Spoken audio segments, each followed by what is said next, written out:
Namath in 1976. Yikes. That's not good. So, Marcellus, should we have doubts about Zach Wilson saving the Jets? Doubts? Yes, we should have doubts. Look, a lot of people don't even know who Zach Wilson is. Stop lying. You just heard his name because the Jets keep talking about him, kind of. And a lot of people do know what the Jets are in terms of futility. So that sounds like a bad sentence. The unknown mixed with the bad. You would have doubts. I remind you what I tell my family, tell my kids about doubt. It's not a detour. Doubt isn't. Unless you don't believe or you can't achieve. So I don't give a damn if you doubt me all you want. Only it matters if I doubt me or I don't think I could get the job done. So, Zach Wilson, whatever I'm about to say, don't let it discourage you and detour you unless you don't believe yourself.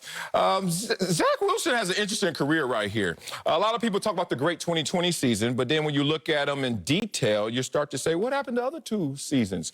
We talk about the shoulder injuries, hand injuries. We talk about him being 2-4 against top competition, ranked opponents. So it doesn't look like a guy who's greater than his circumstances over there at BYU. Look, his collegiate career record, 20-11. Everything kind of sells you to believe mediocrity plus. Well, you got to be exceptional if you're going to go to the Jets and be an exception, which means I'm going to be a franchise quarterback here to stay. Why? Because the Jets over the last 25 seasons have had 22 different quarterbacks. So the only way to be an exception is to be exceptional. And that's why there is some doubt about Zach Wilson. Is he exceptional? I'm not so certain.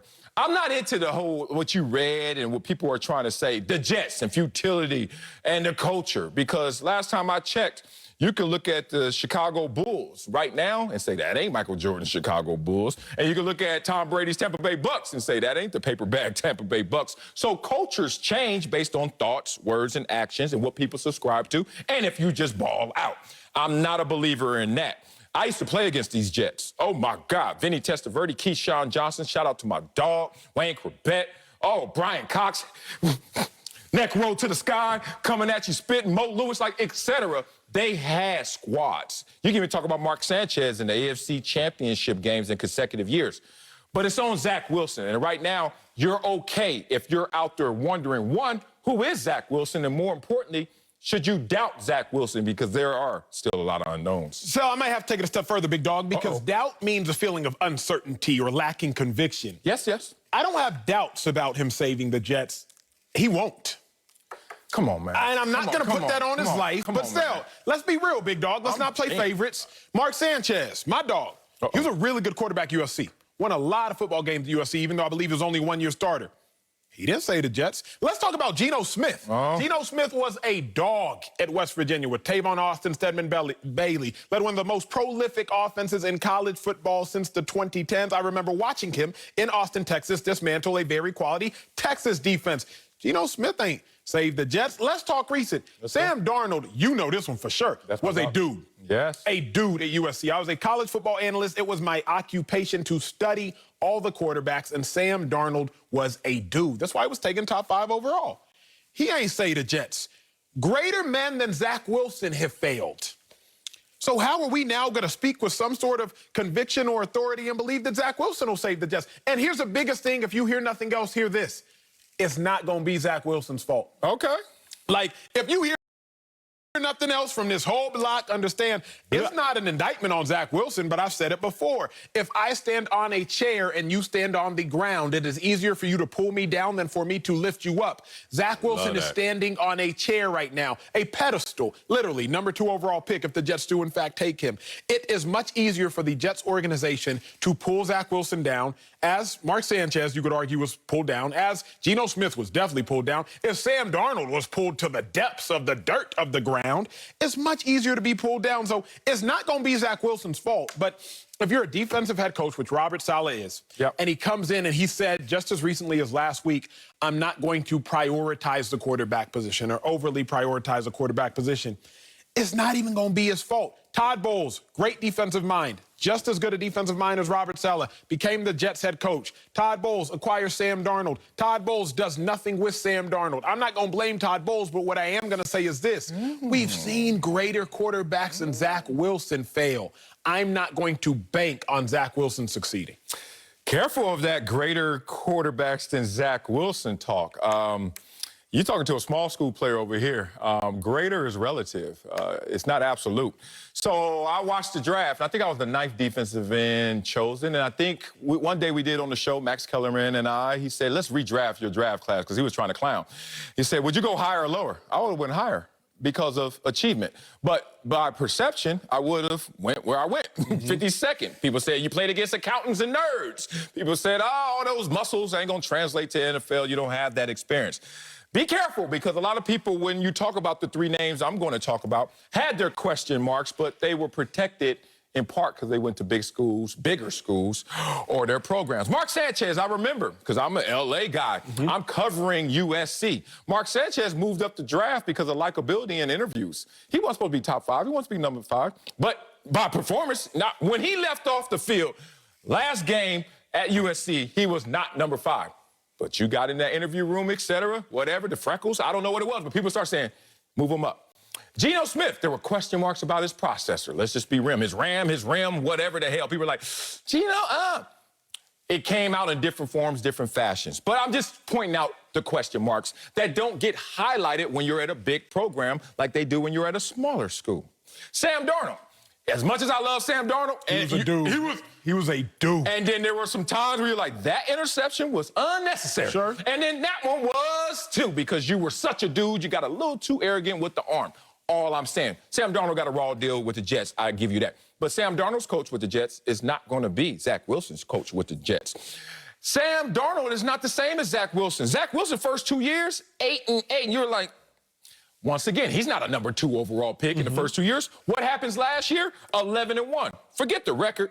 Second best efficiency in college football and second best completion percentage in football. All of a sudden, you start to say, is he doing this? Is this a smaller school player actually rising? Only player in the country to have more than 40 touchdowns and fewer than 5 turnovers last year. That's all I'm saying. I've been through this process on a much smaller scale where people started to take notice. The year before my senior year, I wasn't even on the draft board. I was an undrafted free agent if I were lucky. And what happened was 2 things. Now, this is a different, but I got to bring it up. One, I went to one of those regional combines that come to the school, and I ran my 40. And they was like, wait a minute, run it again. And I ran it again. They was like, damn, you big to be running that fast. So that got a little buzz. What got me the most buzz, they were scouting another offensive lineman, top 3 rounds, they said, and he was a beast. Now, you're talking about rich. He was so rich, he didn't even go to the NFL. He was like, nah, I'm good. I don't want to take the banging on the head, etc. Silly. Anyway, I dominated against him. And all of a sudden, that's where the buzz took off. That's how I got noticed. Zach Wilson, bigger stage than me, but not as big a stage as these other quarterbacks that faltered. With a new situation, with a new head coach who's trying to build around him like they did with Mark Sanchez, this kid still has a chance for success. He has a chance. See, it's hard to say he doesn't have a chance. Well, you said he didn't. Yes. Because, so which take do you want? Because I will adhere to your take. Oh, I can understand you saying he has a chance. But that's only for the sake of being kind on television. Okay? Realistically speaking, I'm not indicting Zach Wilson for going to BYU. It had nothing to do with going to a small school. It has everything to do with the Jets, Jets. So, 4 out of their last 5 seasons, losing seasons. Haven't made the playoffs since 2010. I'm listening. Haven't had a winning season since 2015, 4 out of their last 5 seasons, double-digit losses. Offense, since the year 2000, has only finished in the top 10 once, and they were 10th, back when they had Brandon Marshall at wide receiver. So it's not even about Zach Wilson. Like, it has literally nothing to do with him. Bruh, put Trevor Lawrence on the Jets, and my take would flutter a tidbit. Like, put the great Trevor Lawrence, and my take would barely move. Again, I bring up history. Carson Palmer, he didn't save the Bengals. He took them to the playoffs, but he didn't save the Bengals. What does saving the Bengals mean? I think saving is resurrecting. Looking at what Andrew Luck did. Ocho Cinco, Husmanzada. Look, saving is resurrecting. Palmer. Look at what Andrew Luck did with the Colts. That is That's not resurrecting. That's taking Peyton's. Exactly. That's taking Peyton's redshirt year and continuing what he already did. Exactly. That's not resurrecting. Because my point is this. The only reason Andrew Luck succeeded in the manner he succeeded was because he went to a team that wasn't actually that bad. The reason Eli Manning had the success that he had instead of Phillip Rivers. Phillip Rivers individually as a career, much better than Eli Manning, every statistical metric. If Eli goes to the Chargers, I'm not convinced he has 2 Super Bowls nor 2 Super Bowl MVPs. The 14-2 Chargers? I'm not convinced. I don't want to talk I'm to not you. convinced Okay, he got okay, 2 Super Bowls nor 2 Super Bowl MVPs. All right. Number top tier picks, number 1, number 2 overall picks.